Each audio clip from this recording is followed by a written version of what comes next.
Hey, first grade. Today we are going to read a scholastic news called The Science of Sound. But before we read our magazine, we are going to watch a video.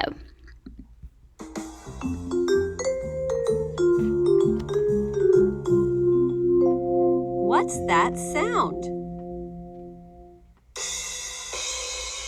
Can you hear that sound?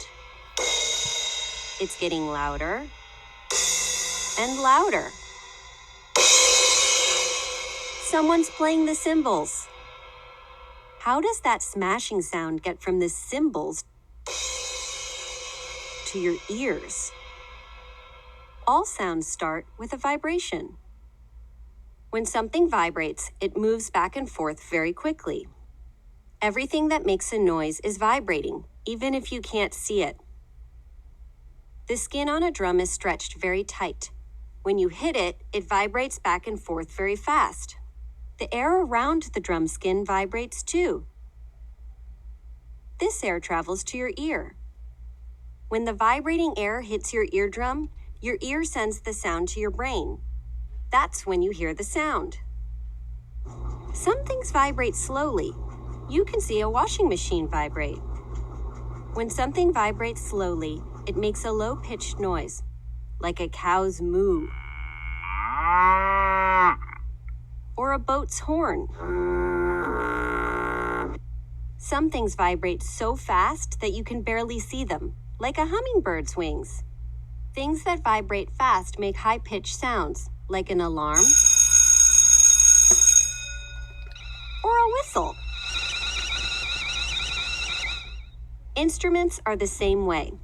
The air that comes out of some instruments vibrates slowly and makes a low-pitched sound.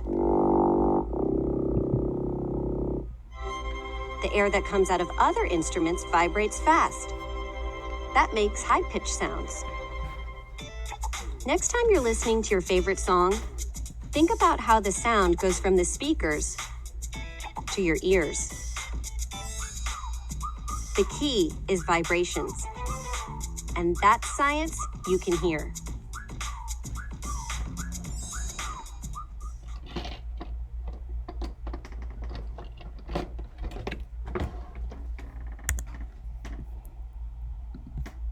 Okay, I want us to read our scholastic news together.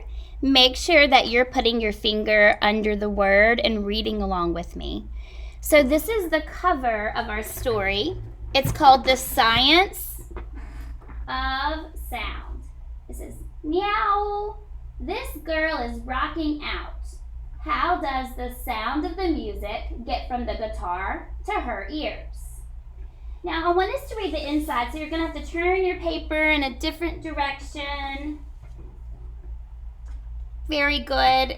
And the heading on this page is, Are you ready to rock? You have a guitar. You are ready to rock. But how do you make a sound? First, you strum the guitar strings. That makes the strings vibrate. When something vibrates, it moves back and forth very quickly. The air around the strings vibrate too. The air moves back and forth very quickly. Then this moving air travels. It gets to your ears. You hear the cool guitar music. Rock on. The strings vibrate when you pluck them. The air around them vibrates too. Let's look over here at the different kind of instruments and how they make music. Instruments make music. Every instrument makes music with vibrations. Drums. You hit the drum, that makes the top of the drum vibrate. Maracas. You shake the maracas. The beads inside hit the wood, that makes the maracas vibrate. Recorder. You blow into the recorder. That makes the air inside vibrate. Now let's look at the back of your page, and we're going to work on answering some of these questions.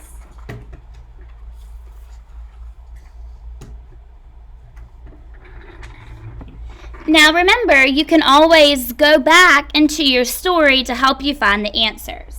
So let's look at the first question. So at the top of this page,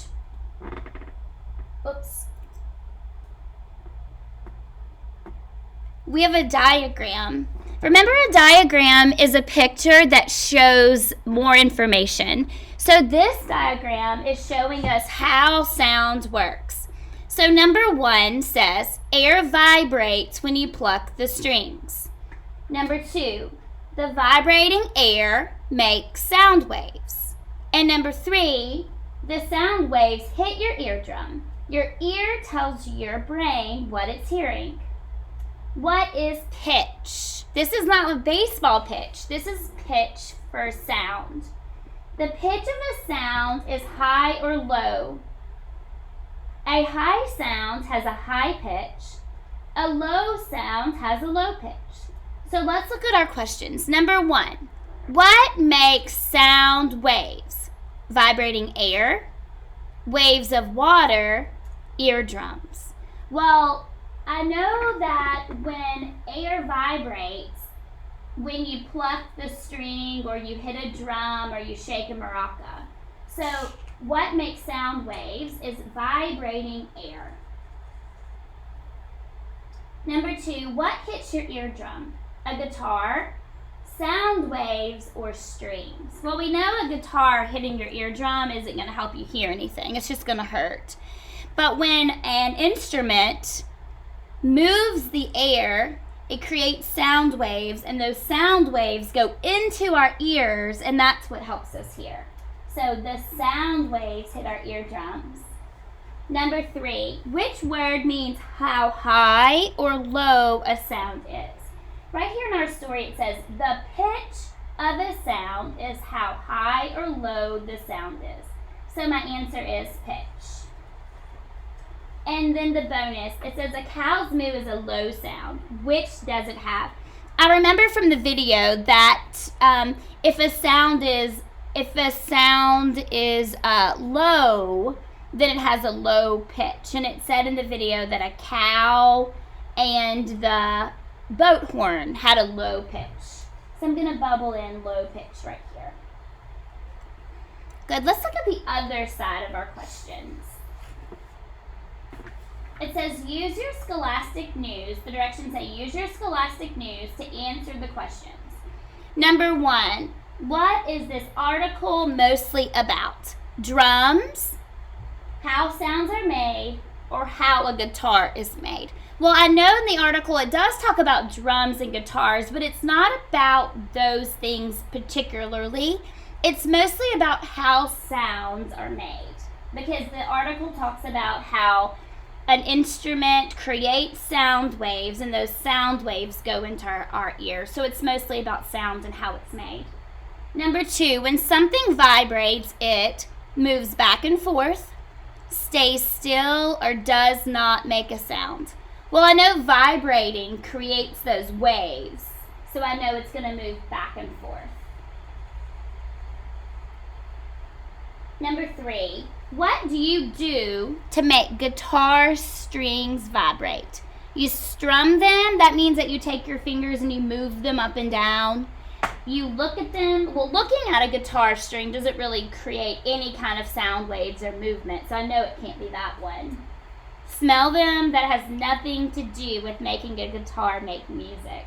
So strum them is what causes guitar strings to vibrate, when you take your finger and you move them up and down. Number 4, what happens to the air around the guitar strings when you pluck them? Well, the air around the guitar string vibrates. And that vibration creates sound waves, and then the sound waves go into our ear. And number 5, color and decorate the guitar. You can do this on your own. Remember, if you're unsure about an answer to the question, you can always go back and watch the video again, or go back and read your Scholastic News. Great job, first grade.